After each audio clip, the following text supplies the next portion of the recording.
So mo na ding lugar nila. No, kataway man sa lugar nila, no. Kaga fresh air kay higad siya sang dagat. Let's go. So pwede na niguro kasulod. No. Kung nga private nito, go tay.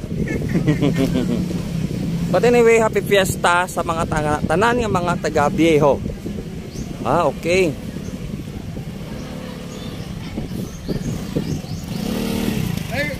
Wow.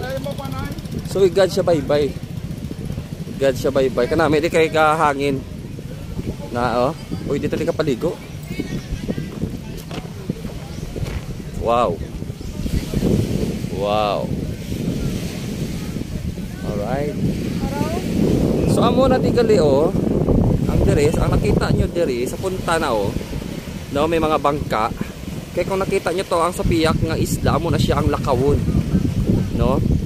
So diri na di ang alagyan going kung magkadto ka mo sa lakawon. No, and then may mga bukid pag ito sa tunga, I don't know kung ano na daya nga mga isla.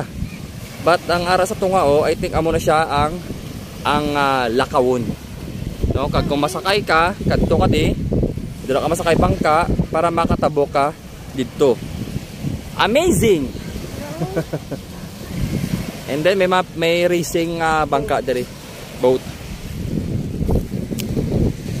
No? So mo na di ang tsura sa kilid sang Viejo Cadiz.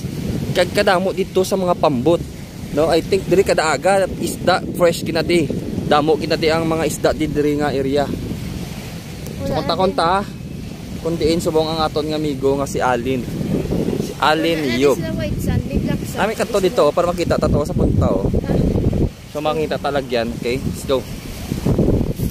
Pero magwa gid